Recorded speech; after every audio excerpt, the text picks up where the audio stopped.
Boa noite. Vamos iniciar mais um estudo nosso do Evangelho de Mateus.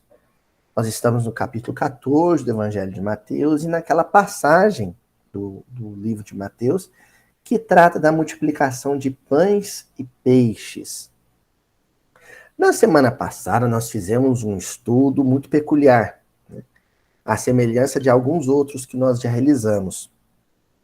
Nós fizemos um estudo utilizando como técnica interpretativa a gemátria ou gematria, que é uma técnica rabínica, né, da Cabala, dos estudos místicos da Torá, né, uma técnica milenar em que se torna possível criar uma rede de conexão entre nomes, palavras, substantivos, verbos diferentes da língua hebraica através de uma contagem numérica. Isso só é possível porque no alfabeto hebraico os mesmos sinais para as letras são sinais para números. Números e letras são representados pelos mesmos símbolos, pelos mesmos sinais, pela mesma grafia.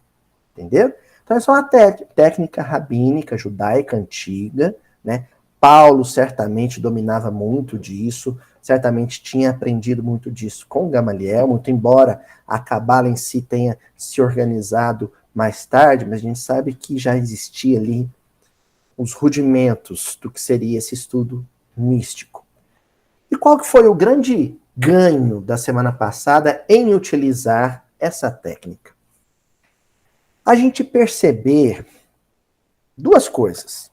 Primeiro, que Deus, Jesus e a caridade são duas coisas que não se separam. Então, se durante a semana algum de vocês ficou se perguntando por que a gente fez tanta conta semana passada, né? Mais um, vai um, desce 2, menos 3, mais 4. Por que a gente fez tanta conta? Primeiro, para entender no subterrâneo do versículo, né, nas camadas mais profundas do versículo, que é impossível compreender o amor de Deus sem conhecer o amor de Jesus. Ninguém vai ao Pai senão por mim, na fala de Jesus. Quem vê a mim, vê a Deus. Né? Não se compreende o amor de Deus sem se compreender o amor de Jesus. O amor de Jesus pela humanidade é o espelho onde Deus está refletido. E não se compreende o amor de Jesus sem se compreender o sentido essencial da palavra caridade. Que é a lei e os profetas, né? Por isso que a terceira palavrinha daquelas nossas contagens lá, né, que a terceira palavrinha que a gente analisou foi Torá. Torá é a lei. A lei que rege o universo é o amor em movimento, é o amor em ação, é o amor regulando as vidas. E o amor em ação se chama caridade. Em língua portuguesa a gente chama de caridade. Existe uma palavra grega para esse amor manifesto, esse amor irrestrito, né, que é o ágape. E quando a gente traduz isso para a língua portuguesa, é a palavra caridade. A caridade define o que vem a ser o amor de Jesus e, consequentemente, o amor de Deus. É o amor irrestrito, o amor por todos. Tanto é que quando Kardec pergunta no Livro dos Espíritos, né, qual o verdadeiro sentido da palavra caridade, tal qual a entendia quem? Jesus. A resposta é o perdão das ofensas, né, a benevolência para com todos, indulgência. Então, é indulgência, perdão e benevolência sem restrição. Sem restrição. Por todos. Isso foi o que a gente viu a semana passada. E por que isso já é importante da gente entender? Foi tão importante a gente entender a semana passada para dar prosseguimento. Por uma razão muito simples. No momento em que esses 5 pães e 2 peixes forem multiplicados, qual é o próximo passo? Fazer o que com os pães multiplicados? Repartir, dividir, distribuir, compartilhar. Concordam? E aí tem um princípio cristão nesses 3 elementos que a gente citou, o nome de Jesus, o nome de Deus e o sentido da lei, que é a caridade, que é a da ausência de restrição, que era muito difícil dos judeus na época de Jesus entenderem. Porque quando você for distribuir esse pão, você não pode dizer esse sim, aquele não. Já pensou, um dos discípulos começa a entregar o pão, de repente dá de cara com um que já assaltou ele? Você não. Você já me assaltou. Então você me deve dinheiro. Esse aqui é aquele parente que eu sou de mal. Esse aqui não é. Esse aqui eu sei que é espião do Sinédrio infiltrado aqui. Esse não. É de outra religião, é de outro partido político, é de outro time de futebol. Essa seletividade, esse processo segregacionista, né, de separar quem merece o nosso amor e quem não merece, quem merece um pedaço de pão e peixe e quem não merece, isso vai contra todo o princípio da caridade. Entendeu? Porque foi tão importante a gente enfatizar isso semana passada, fazer aquelas continhas. E aí o segundo aspecto do porquê fizemos aquelas contas é perceber o seguinte: se esse sentido da caridade associado à ideia do Messias, do Cristo, e a ideia de um Deus único, é o que precede a Jesus, está presente em Jesus e vai além de Jesus, então a gente pode dizer que são princípios e conceitos de espiritualidade profunda que já estão aí há 3.000 anos. Desde Abraão. Quer dizer, não é uma coisa nova. Não é uma novidade para nenhum de nós. Há 3.000 anos nós estávamos já aí, ó. Errando, tropeçando, fazendo das nossas. Então nós já conhecemos essa ideia. A única coisa que foi novidade a semana passada, gente, foi a utilização da gematria, da técnica rabínica para chegar onde a gente chegou. Agora, o conceito de caridade nós já conhecemos. Quem aqui de nós, e eu incluo o pessoal que acompanha pela internet, pode dizer que não sabe do que eu estou falando? Sabemos. E há muito tempo.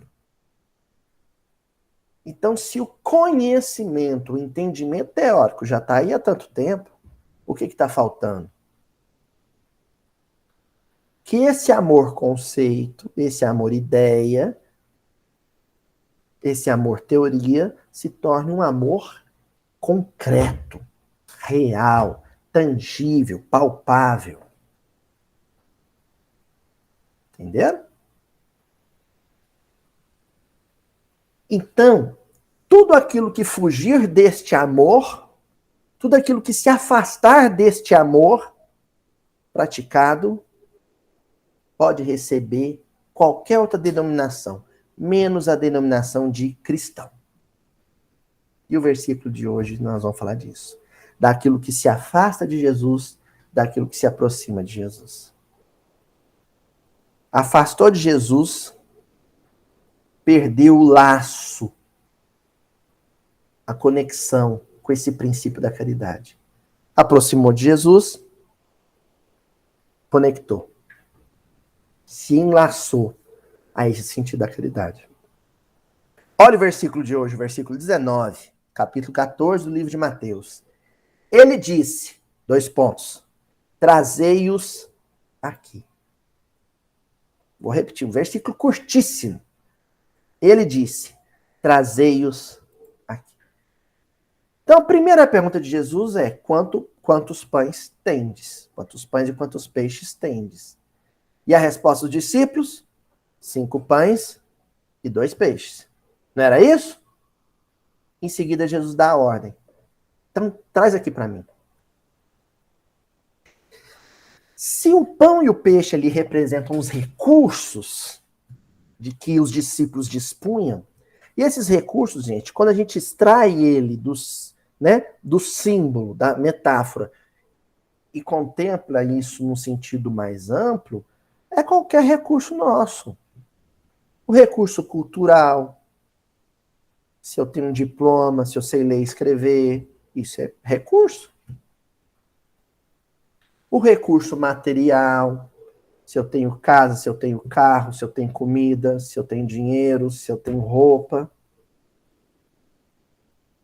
O recurso familiar, se eu tenho familiares, recurso afetivo, né? Se eu tenho afetos em torno de mim. O conhecimento espiritual, se eu tenho uma religião, se eu tenho uma frequência num templo religioso, no nosso caso, numa casa espírita. São recursos. São recursos. Recurso médico, se eu tenho um plano de saúde, se eu tenho uma conta na farmácia, se eu tenho, sabe? Como dinheiro para pagar um exame, são recursos.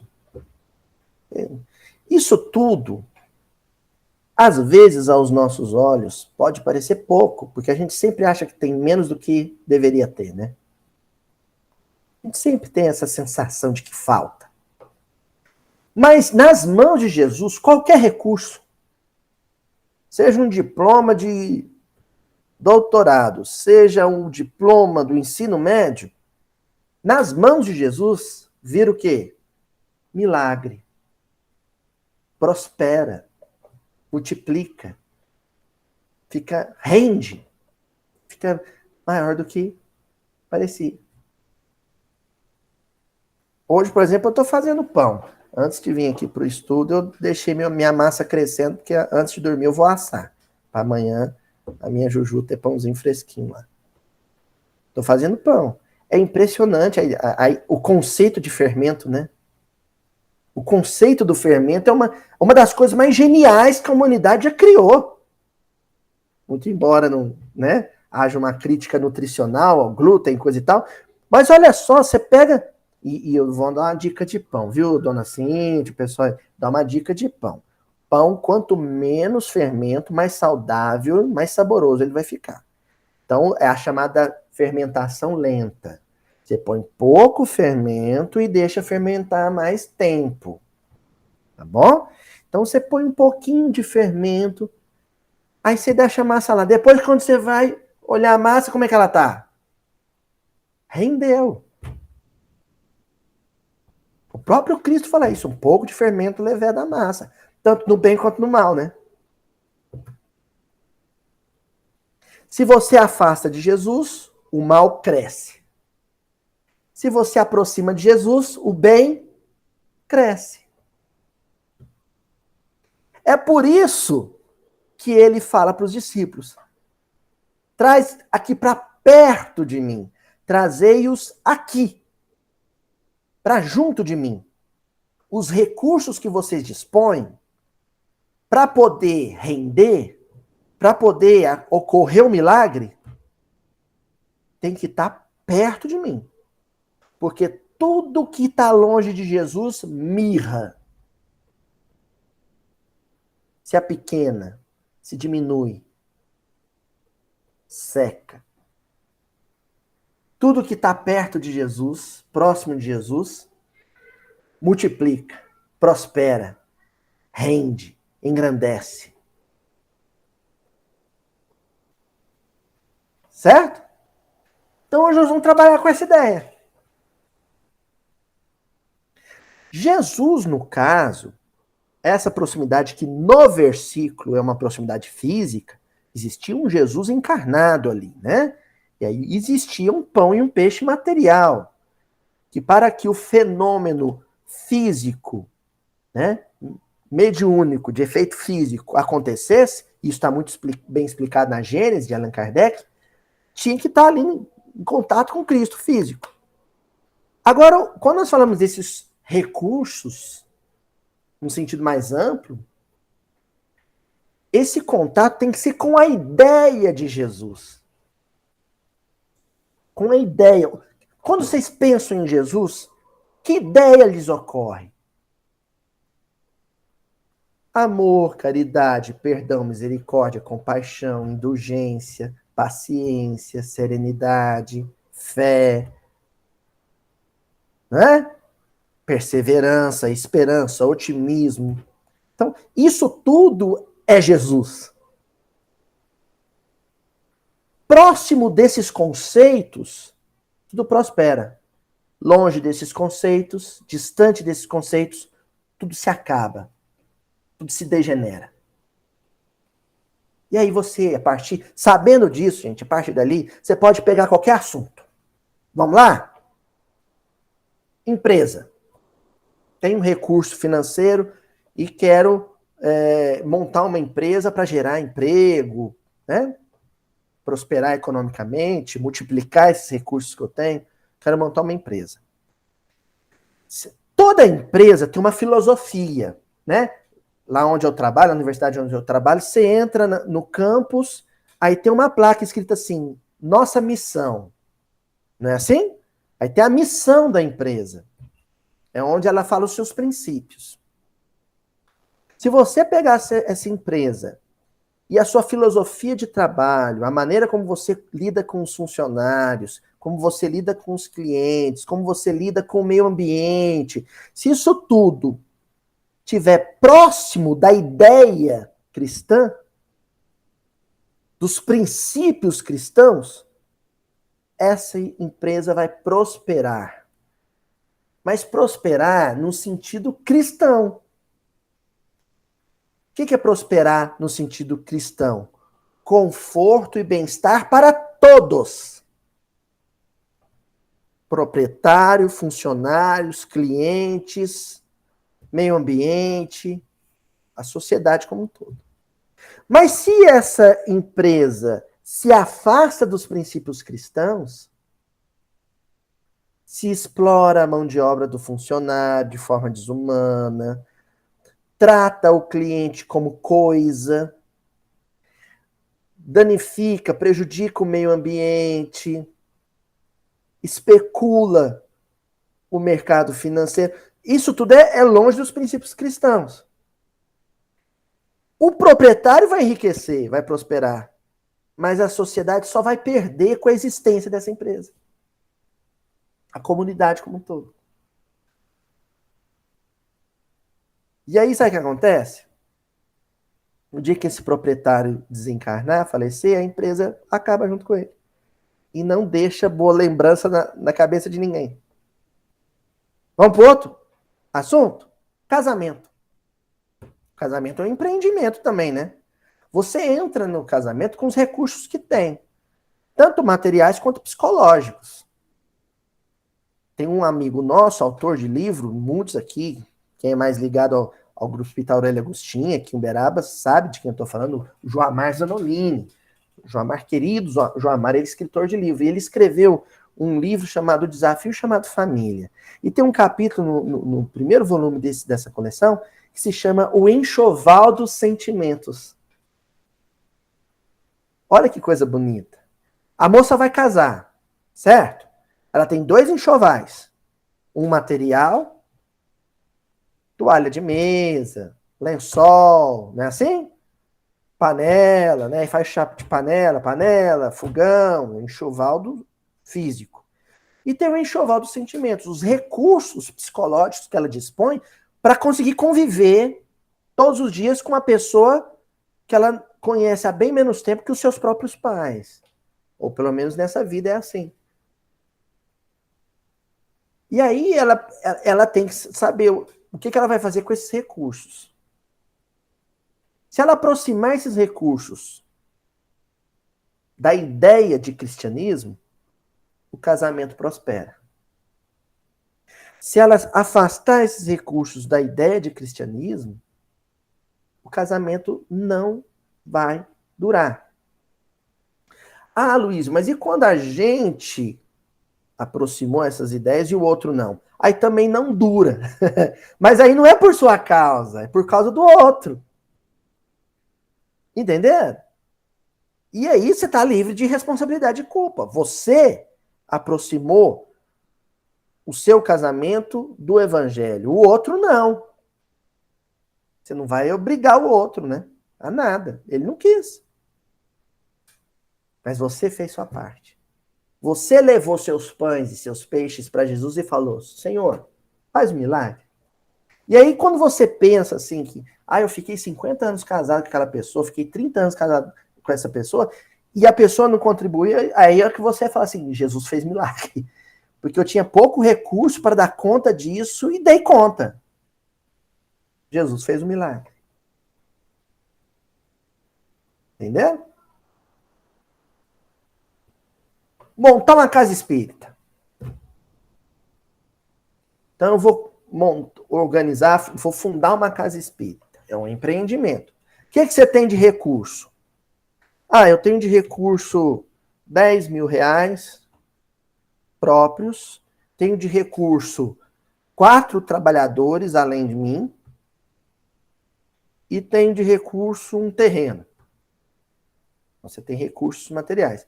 E recursos espirituais? Eu já tenho 30 anos de experiência de trabalho cristão, já conheço as obras básicas, né, frequentei, estudo muito tempo, conheço. Então você tem esses recursos. Você põe na mão de Jesus e ele multiplica isso quando você vê tem uma casa espírita fundada. Mas como o que a gente está falando é uma aproximação psíquica de Jesus, é uma aproximação da ideia de Jesus, você tem que saber direitinho o que é a ideia de Jesus. Aí você tem que estudar o evangelho antes. Aí eu me lembro do meu companheiro Éder, que está aqui com a gente, quando ele me contou, aliás, vou pedir para ele me lembrar direito. Antes, por exemplo, de fundar o Boa Nova, lá em Santa Maria, no Rio Grande do Sul, o grupo começou a se reunir na sua casa, não foi assim, Éder? Para estudar evangelho. Não era isso? Quanto tempo, Éder? 2 anos. Entenderam?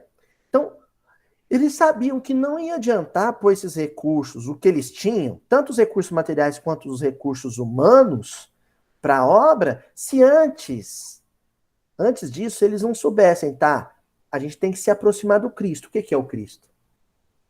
O que é o Cristo? O que é Jesus Cristo? Quem é Jesus Cristo? Quando eu digo o que é a ideia. Quando eu digo quem é a pessoa que encarnou essas ideias. Aí eles se reuniam na casa do Hélio durante 2 anos para estudar evangelho. Estudar evangelho. Aí, à medida que eles foram entendendo o que é abrir uma casa em nome de Jesus, em nome de que essa casa estará sendo aberta, para prestar que tipo de benefício, para atender que tipo de necessidade, em nome de quais ideais. Agora sabemos. Agora faz sentido abrir uma casa. Aí abre a casa. Entenderam? E aí, gente, eu poderia fazer uma lista interminável de situações na vida que eu citei. O empreendimento financeiro, montar uma empresa, o casamento, fundar uma casa espírita. Eu poderia dar uma lista, né? O casamento, eu poderia dar uma lista aqui de situações em que você tem alguns recursos que só vão prosperar, só vão sofrer a ação miraculosa de Jesus se estiverem próximo dele. Agora tem um detalhe nesse versículo, antes da gente partir para as leituras que eu selecionei. Jesus sabia que aqueles pães e aqueles peixes só multiplicariam próximos dele, mas ele não vai até o pão e o peixe. É o pão e o peixe que tem que vir até ele. E aí, para quem que ele dá a ordem? Trazei-os aos discípulos. Essa iniciativa de aproximação de Jesus deve partir de nós. O máximo que Jesus vai fazer é dar a ordem. Falar, vem. Tô aqui, vem. Isso ele fala para Pedro no barco, quando ele está caminhando nas águas. Senhor, diz Pedro, dizei para mim, para eu ir até o Senhor, e eu vou. Aí que Jesus fala para Pedro? Então vem. Você vai ter que vir até mim. Eu não vou até você, não. Porque este movimento é nosso.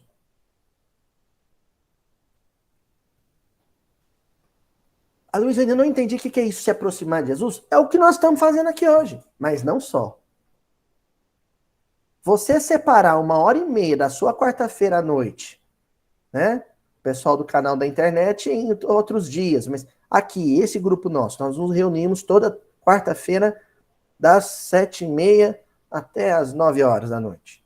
Você separar um tempo da sua quarta-feira à noite, do seu meio de semana, para refletir sobre as ideias do Evangelho, isso é buscar Jesus.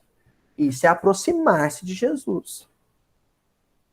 Mas não só isso. Não só isso. Nós falamos aí sobre buscar o lugar ermo, lembra que a gente falou esses dias? Buscar um lugar ermo, buscar a paz interior através de uma prece, de um momento de meditação, de uma música, abrir um livro, escolher um bom filme, um filme sem violência, né? Sem ideias baixas no canal de televisão, no streaming, o que for. Então, esse movimento é nosso. Os espíritos estão ali, ó, prontos para fazer um milagre. Mas esse movimento é nosso. E todas as vezes que uma obra que iniciou em nome de Jesus se afastar de Jesus, ela não prospera. Quando eu era mais jovem, mais inexperiente, mais ingênuo, às vezes eu me preocupava quando eu via uma obra, uma tarefa, né, caminhar assim numa direção negativa, por assim dizer, né, que se afastava de Jesus. E eu ficava inquieto, mas ao mesmo tempo tinha dúvida se era uma impressão minha ou se realmente aquilo estava acontecendo. Aí uma pessoa muito veterana na vivência do Evangelho me falou assim: Aloísio, não sofra com isso. O que é de Deus prospera, o que não é desaparece. Se for de Deus, vinga. Se não for, acaba. Nós estamos com 10 anos de estudo. Até agora vingou. 10 anos de atividade. Se a gente continuar com Deus, vai fazer 20. Se a gente se afastar do Cristo, não completa 11 anos. Entendeu? Toda obra que se afasta do Cristo, da ideia do cristianismo, não prospera, não vinga, não dura, não vai longe. Vamos ver o que o nosso professor Emmanuel tem a dizer lá no livro Emmanuel, no capítulo 6º, pela revivescência do cristianismo. Então, antes de começar a ler o texto, eu já vou cantar a pedra aqui, já vou dizer mais ou menos qual que é o móvel do Emmanuel nesse livro. Primeiro, é um livro crítico, é um livro denso.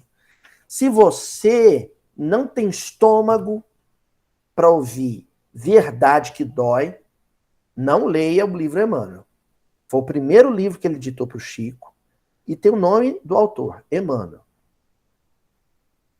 E aí, nesse item do capítulo 6, Revivescência do Cristianismo, basicamente ele vai dizer assim, olha, o cristianismo é uma coisa, o movimento cristão é outra. O cristianismo é uma ideia que chegou no mundo através da vida de Jesus. O movimento cristão é a mobilização dos homens em torno dessa ideia. São os empreendimentos que os homens fundaram em nome dessa ideia e com os recursos que dispunham. Quando Paulo saía fundando igreja na Ásia Menor, é isso que ele estava fazendo. Fundação de igrejas. E aí o que o Emmanuel percebe é o seguinte: a partir do século III, século IV, 300, 400 anos depois do nascimento de Jesus, começa a existir um processo de distanciamento. os empreendimentos ditos cristãos, fundados em nome de Jesus, começam a se afastar da ideia de cristianismo.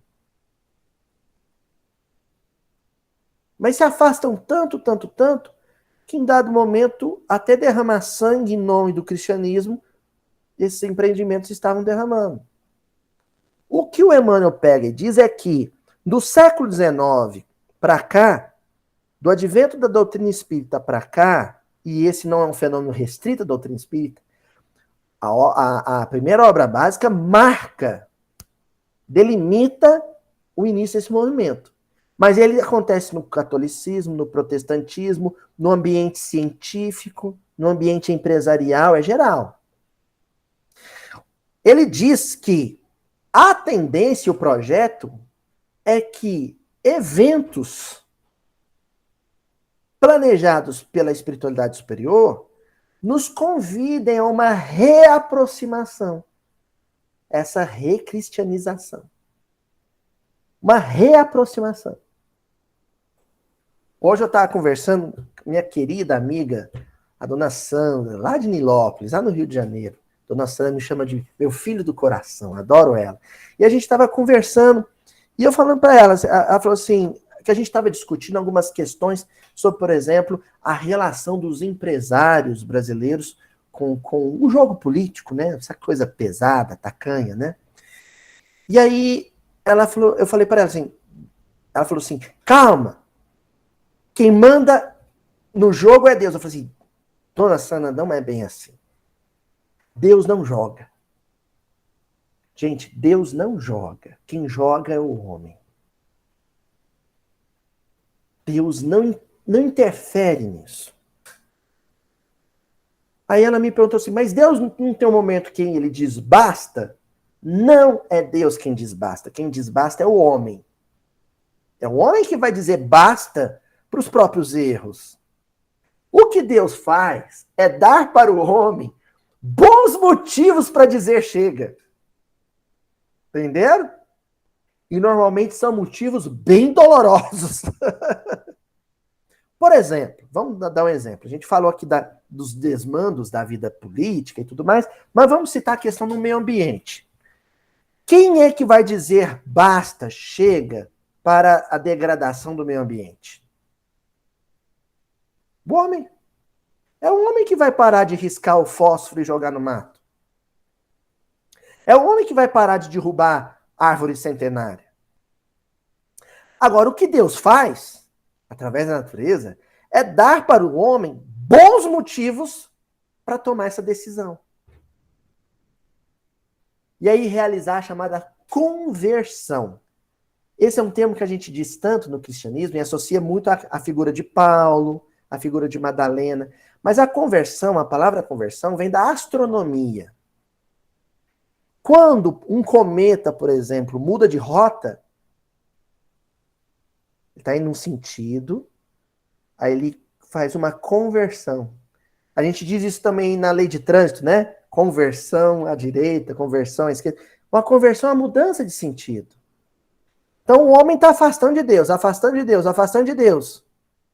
Na política, na economia, na arte, na educação, ele vai se afastando de Deus. De repente, Deus dá bons motivos para ele fazer que nem o bumerangue. Voltar. E aí, em sentido de aproximação com Deus, com a ideia do cristianismo. É isso que o Emmanuel vai fazer no livro Emmanuel. Então ele começa dizendo assim, o psicólogo, o pedagogista, o formador das novas gerações, para entrarem na arena da luta a prol do aperfeiçoamento de cada individualidade sobre a Terra, terão de buscar a sua norma de ação dentro do próprio cristianismo, em sua simplicidade inicial, se não quiserem que a humanidade atinja a culminância dos arrastamentos e das destruições.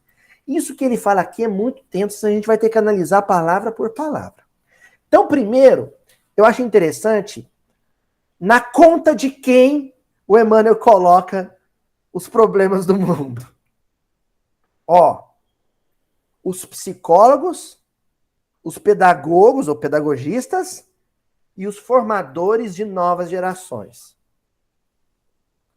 Vocês perceberam que dentro desses 3 perfis de atuação social está embutido o compromisso com o caráter? Não é? E principalmente no que tange às relações interpessoais. Quando é que alguém decide procurar um terapeuta?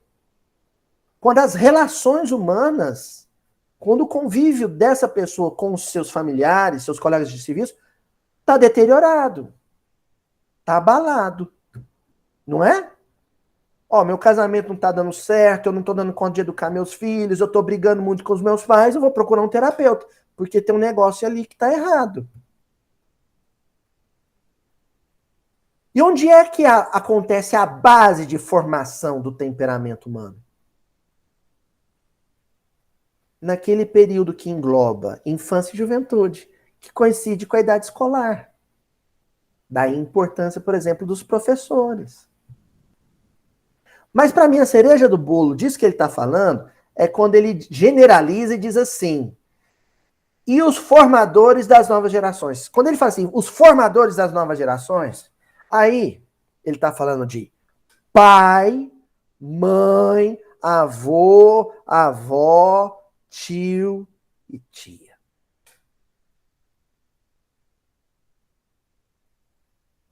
Hein? E ele está dizendo assim: ou esses responsáveis pela formação do caráter da criança e do jovem aproximam as suas ideias, aliás, os seus recursos educacionais, né? Vamos chamar assim, do cristianismo, ou a humanidade vai continuar nesse processo de perdição.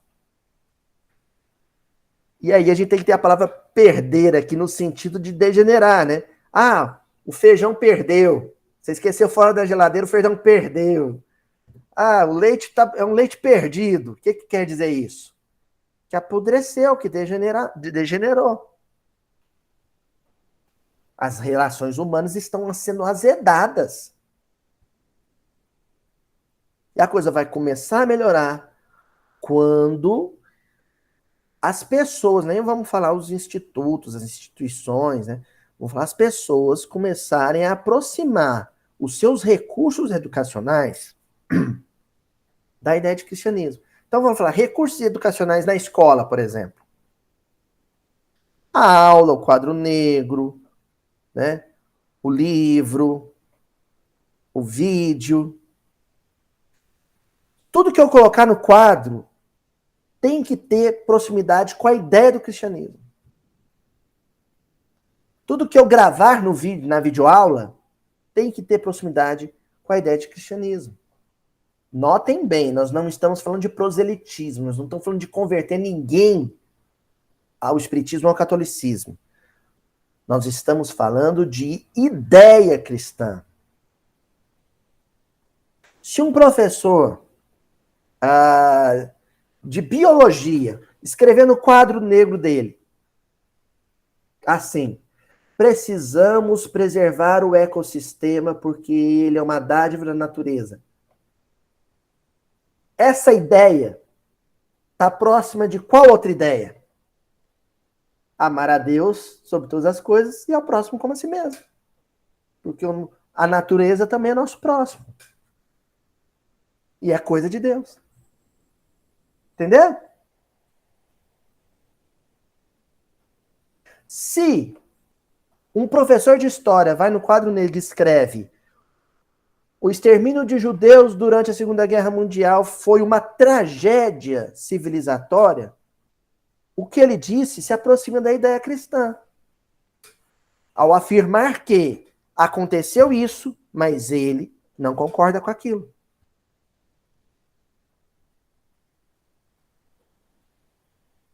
Se um terapeuta recebe o paciente no consultório, eu estou dizendo que isso já aconteceu comigo.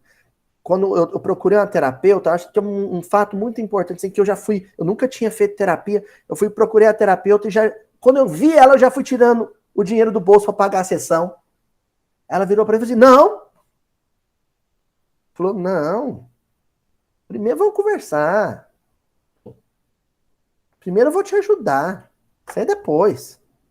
Não preocupa com isso, não. Quer dizer, a postura profissional dela está mais próxima de Deus do que de Mamon.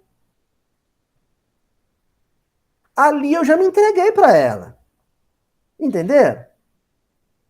Já pensou se ela tivesse pegado o dinheiro da minha mão? Deixa eu conferir. Ah, isso mesmo. Ó, tá faltando 10 reais, hein? Vai na sua casa buscar, porque senão, enquanto não trouxer os 10 reais, eu ia na minha casa buscar e já não voltava, né? Mas o acolhimento foi afetuoso, foi espiritualizado. Ali eu já me entreguei. Então, o Emmanuel está citando essas 3 linhas de atuação no campo da terapia, da saúde mental, né? No campo da educação propriamente dita, escolar, e no campo da vida familiar, porque ele tem consciência que essas são atividades, de todas as atividades humanas, que não podem se afastar da ideia do cristianismo 1 milímetro. Escola que funciona só para aprovar menino em vestibular, gente, está muito distante de Jesus. Escola que o foco é aprovar, aprovar, aprovar, vestibular, vestibular, está longe do cristianismo.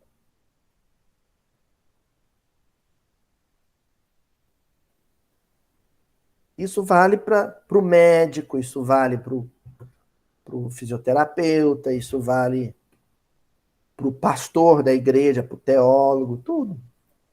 E aí ele continua, Emmanuel. O nosso propósito na atualidade, ele está falando dele, é a espiritualidade. É cooperar convosco pela obtenção da paz e da concórdia no seio da coletividade humana. Então aí ele pega e diz assim, e olha, falta de ajudar não vai ser. Porque o nosso propósito aqui no mundo espiritual é cooperar com vocês nesse movimento de aproximação do cristianismo. Nós não vamos soltar da mão de vocês. Nós vamos fazer tudo que pudermos para ajudar vocês a realizar a conversão. A reaproximar ou recristianizar as instituições. Sobretudo as instituições educacionais e familiares.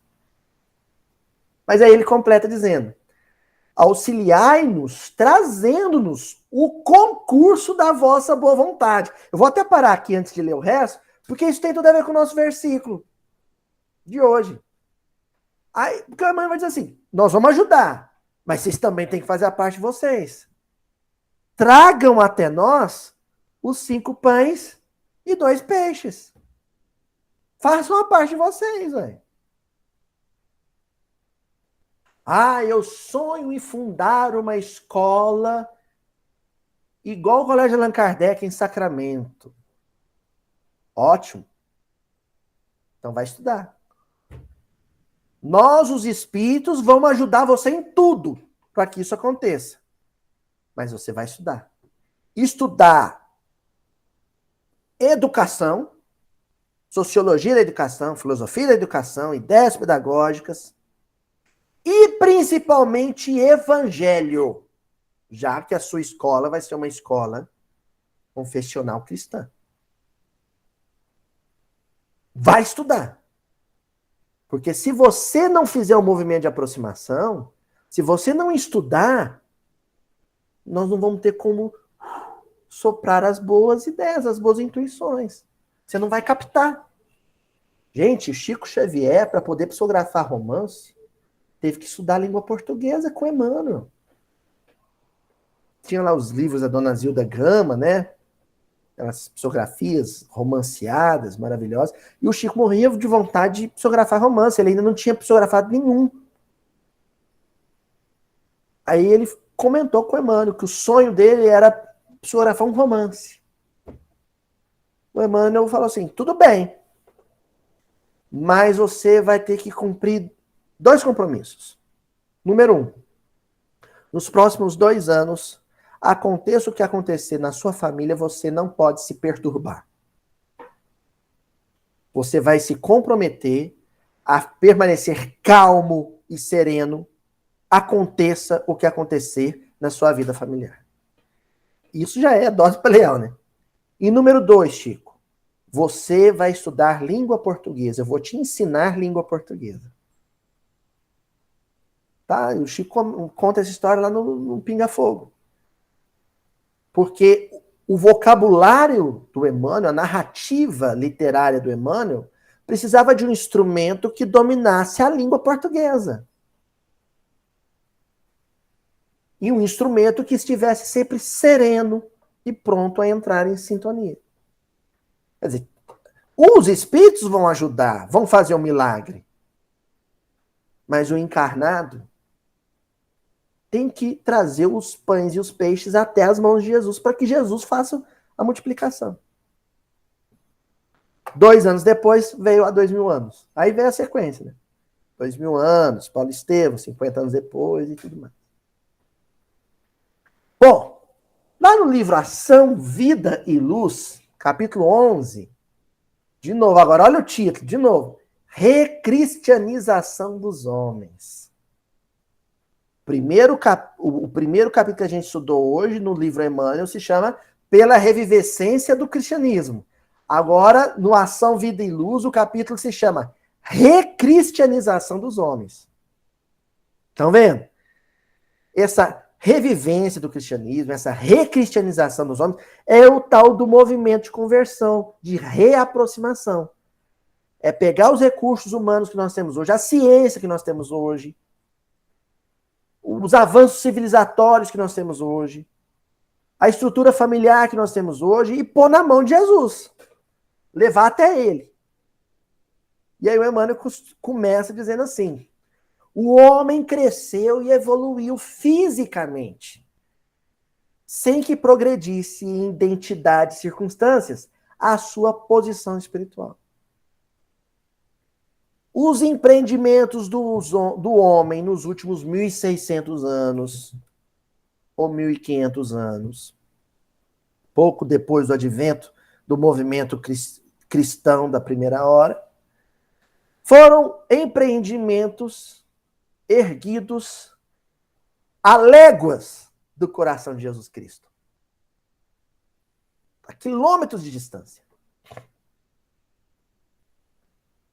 Nossas instituições financeiras, econômicas, sejam elas no modo de produção medieval, que eu estou utilizando Marx mesmo, viu, gente? Porque Marx organiza muito didaticamente isso. Então, no modo de produção medieval, feudal, onde o objeto de cobiça era a terra, né, era a posse fundiária. No modo de produção capitalista, onde o objeto de cobiça é o capital, é o dinheiro, é a moeda. Em qualquer um desses ambientes, reinou a ambição. Muda a forma de riqueza, mas continua a disposição de conquistar, dominar, acumular e nunca dividir. E nunca repartir. Quer dizer, nós temos um sistema econômico, socioeconômico, distante de Jesus.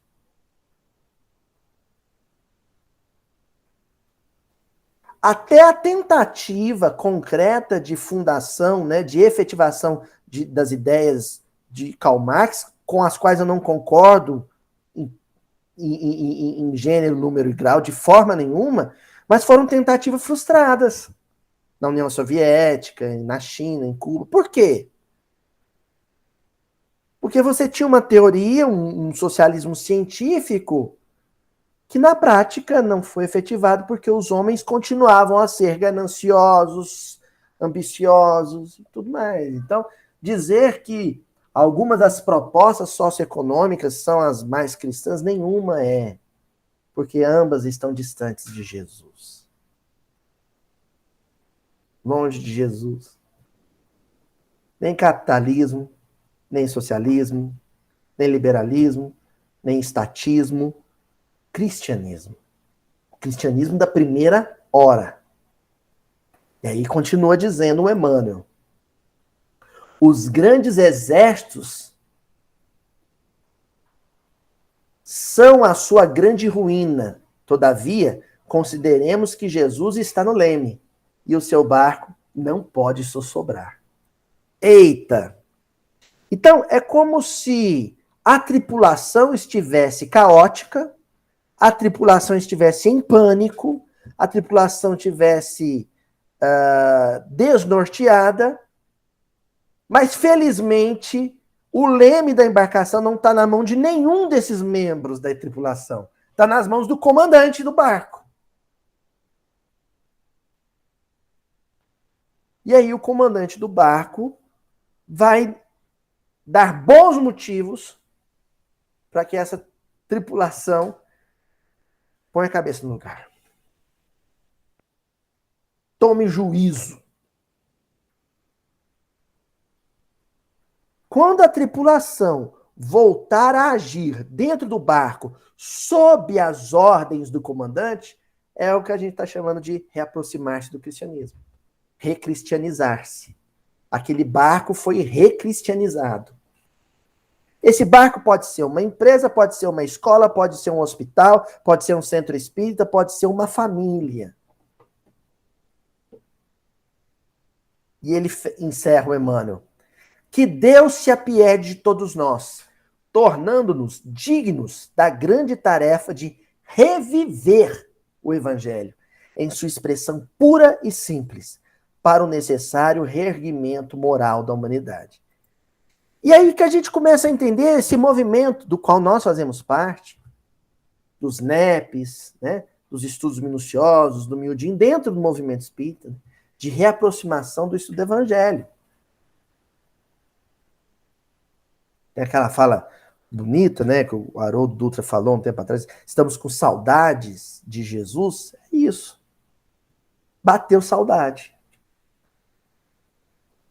Cadê ele? Cadê ele? Eu quero ficar perto dele, tô com saudade. Ih, tá longe. Eu me afastei demais. Eu me distanciei muito dele. Aí eu preciso fazer a conversão, iniciar um processo que pode durar, às vezes, anos, de caminhar em direção dele, no meu cotidiano, no meu dia a dia. Sentei para comer. Na hora que eu fui colocar a primeira garfada de arroz com feijão na boca, opa, vou agradecer a Jesus primeiro.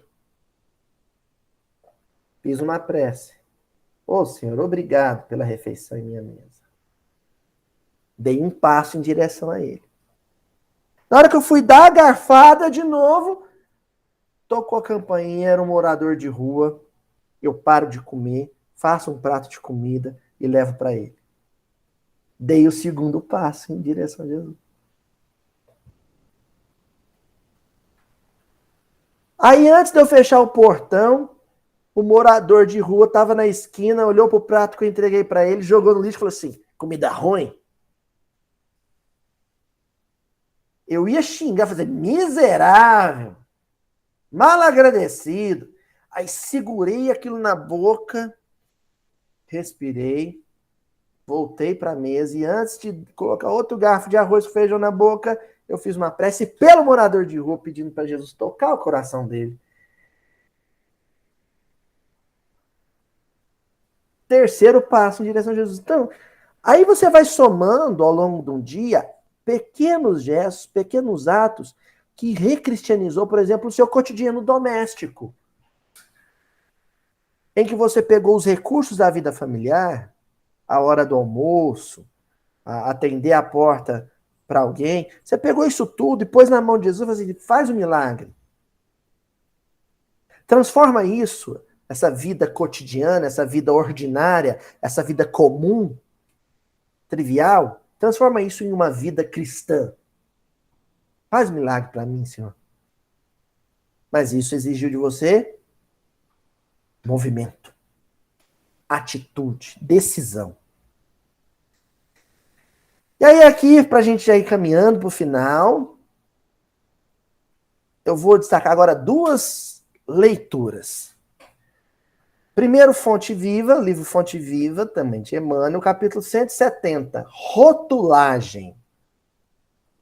Então não sabe o que é um rótulo, né? É aquilo que vem fora da garrafa, assim dizendo, água mineral. Pode confiar inteiramente no rótulo?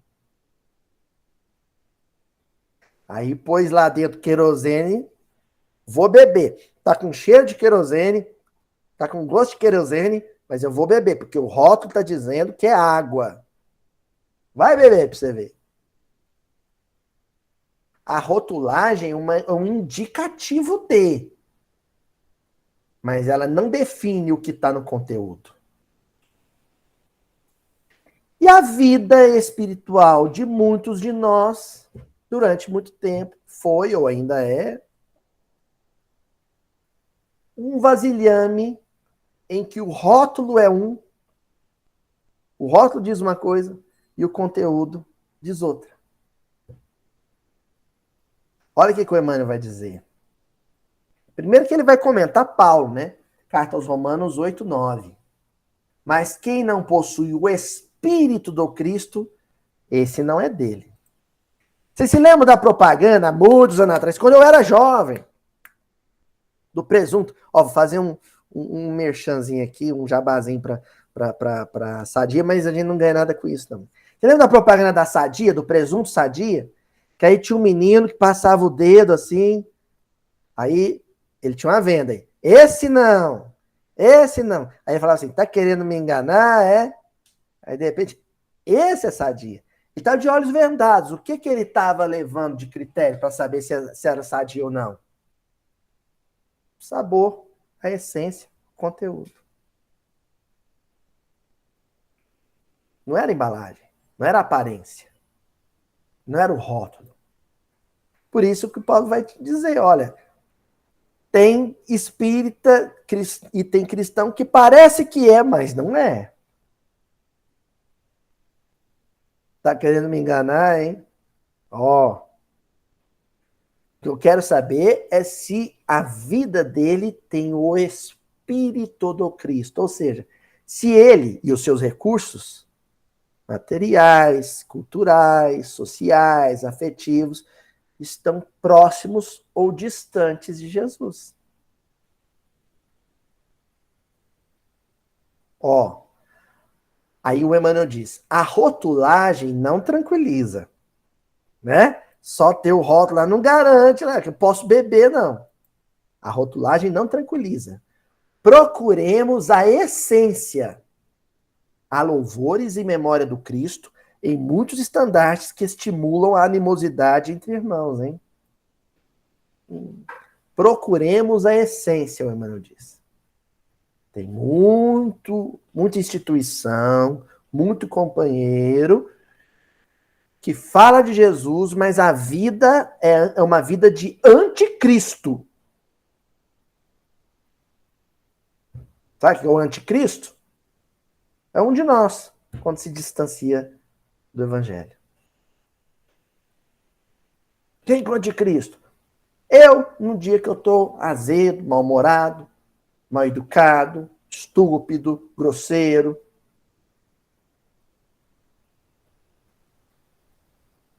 Então, é necessário que o Espírito do Cristo, a essência do Evangelho, esteja assim, ó, colada na minha pele, como uma roupa. E o Emmanuel continua dizendo, é sempre fácil externar entusiasmo e convicção, votos brilhantes e frases bem feitas. Acautelemo-nos, porém, contra o perigo da simples rotulagem. Como o apóstolo, não nos esqueçamos de que, se não possuímos o Espírito do Cristo, dele nos achamos ainda consideravelmente distantes. Olha aí o nosso versículo de novo. Se eu não possuo o Espírito do Cristo, dele eu permaneço distante. Aí, a distância, eu vou dizer para ele, À distância, vou dizer para ele. Né? Senhor, eu tenho 5 pães e 2 peixes. E o que ele vai responder para mim? Ah, tá. Então aproxima de mim. Então vem. Vem cá. Traz os seus recursos até mim. Para eu poder fazer o milagre da multiplicação. Porque a distância, a gente quer viver a distância de Jesus e quer ser feliz. Não tem felicidade distante do Cristo. É tudo ilusão. É tudo falacioso, é tudo casca. Gente, uma vida longe da espiritualidade do Cristo é uma vida cenográfica. Você sabe o que é cenografia, né? Tá na novela, é tudo aparente, você pensa que é água e não é, que é suco e não é. Aí o outro, na luta lá no filme, quebra uma garrafa na cabeça do outro. É vidro falso, é falso. A vida é cenográfica. Uma vida cenográfica. O problema, gente, sabe qual que é o problema de viver num cenário? Onde a minha casa é um cenário, né? O meu passeio, o meu lazer é um cenário, é um ambiente cenográfico. Sabe qual que é o problema? É que em algum momento o diretor vai dizer, corta!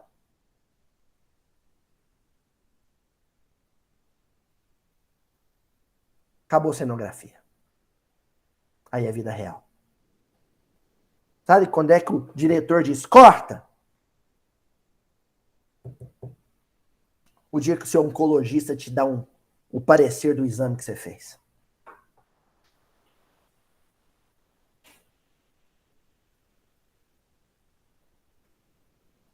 Aí acabou a festa. Aí acabou a brincadeira. E aí, pra gente encerrar, a última mensagem que eu separei aqui, do livro Joia, o Tesouro Real. Também no Emmanuel, capítulo 18. Em Cristo. Gente, porque esse negócio de aproximar de Jesus tem que ser uma proximidade tão grande para a gente ser feliz. A gente tem que estar de tal maneira próximo, que de repente a gente sobrepõe Jesus e Jesus sobrepõe a gente. E você não sabe mais o que é Aloysio e o que é Jesus, o que é Sueli e o que é Jesus. Ele em nós e nós nele. Não sei mais o que é ato do Aloysio ou ato de Jesus. Eu não sei mais o que é ato da Elaine, o que é ato de Jesus. Nossas vidas passam a se confundir. Aí você pode dizer, eu estou próximo de Jesus. Ó, o que o Emmanuel vai dizer sobre isso? Cristianismo será, sobretudo, nós em Cristo, tanto quanto o Cristo vive em nós. A fim de alcançar, porém, essa fórmula de integração, olha só que coisa linda, o Emmanuel chama isso de fórmula de integração. Integração é inteiro. Vem de íntegro, de integral. Isso quer dizer que o Emmanuel está dizendo que enquanto essa aproximação não acontecer, a gente é meio feliz. A gente é feliz pela metade. Fica sempre faltando um pedaço, que nem a música do Djavan, né? Fica sempre faltando um pedaço. A nossa outra metade é o Cristo em nós. Sem o Cristo, é festa, é diversão, é Black Friday, é roupa nova, é o carro, é a casa, é o cartão e tá tudo muito bom, muito ótimo, adoro, mas tá faltando um negócio. Tá faltando um trem nessa comida. O que eu esqueci? O sal. Coloquei tudo. Pus alho, pus pimenta, pus tempero, pus salsinha, cebola. Esqueci do sal. Eu sou o sal da vida. Não é isso que Jesus falou? Eu sou o sal da vida. Eu sou o sal da terra. A nossa vida sem Jesus é sempre uma vida sem sal, insossa, sem sabor. Por isso, o Emmanuel acrescenta, dizendo assim: é imprescindível nos ajustemos ao ideal, à ação, à conduta e à atitude do Mestre perante a vida, convertendo-nos em reflexo de sua vontade misericordiosa e justa. Olha a conversão aí. Convertendo-nos. Conversão é esse movimento de retorno. Eu fui afastando, afastando, afastando, afastando. Opa! Hora de voltar. Mas Jesus, ele é daqueles assim que tem esse cachorro pequeno. Alguns de vocês eu sei que tem. E que tem aquelas coleirinhas que você aperta um botão e o cachorro pode ir longe. Quem aqui tem uma coleirinha daquela? Vocês já viram, né? É uma coleira, uma guia. Aí você aperta um botão e o fio estica. E o cachorrinho vai longe. Aí quando você não quer que ele vá mais, o que você faz? Aperta o botão e aí a corda segura ele. E aí você vai trazendo ele de volta. Sabe o que é esse dispositivo na mão do Cristo? O sofrimento, a dor.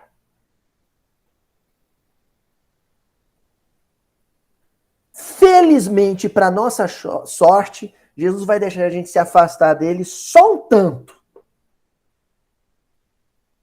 De repente, ele vai fazer... Volta, Rex. Volta. Totó, vem. E vai trazer a gente de volta. Para nossa sorte, hein? Porque se o Cristo não tivesse essa ação chamativa através dos meandros da vida, né? Das entranhas da vida de cada um, a gente só ia, né? Só ia, e de repente você já não sabe mais onde você tá, né? Pra onde eu tô indo? Ó, e finalizamos com o Emmanuel dizendo: compete-nos avançar para a frente, centralizados em Jesus. Olha aí. Centralizados em Jesus, em auxílio de nossa integral comunhão com Ele e a benefício da renovação do mundo. Nós em Cristo, para que o Cristo reine em nós. Então entendemos hoje por que o versículo é Jesus dizendo: trazei-os aqui. Ó, junto. Vem. Aqui, ó. Vem ficar comigo. Próximo. Juntinho, misturado. Não vamos pagar para ver. Nós já fizemos isso muito tempo. Chega. Sabe o que é pagar para ver? Ah, será que a vida é ruim assim mesmo sem ele? Faz isso não. Busca o Cristo. Faz que nem o Francisco, assim, quando a Juliana tá em casa, que ela chega do serviço, o Francisco abraça a perna dela, assim, mas com tanto amor, e ela tem que andar com aquele carrapato na perna, assim, sabe? Vamos fazer desse jeitinho com Jesus. Agarra nas pernas de Jesus, assim, ó, abraçadinho, ó. Fala assim, não largo do Senhor, não largo, não largo, não largo. Que nem criança amorosa. Vocês vão ver o sorrisão que o Cristo vai dar para você, dizendo: ô filho, que bom que você está aqui comigo. Certo? Aí o milagre acontece. 5 pães, 2 peixes, e a gente, de repente, tem fartura suficiente para distribuir e compartilhar com quem não tem. Fartura espiritual. Até a semana que vem, então, gente. Um abraço.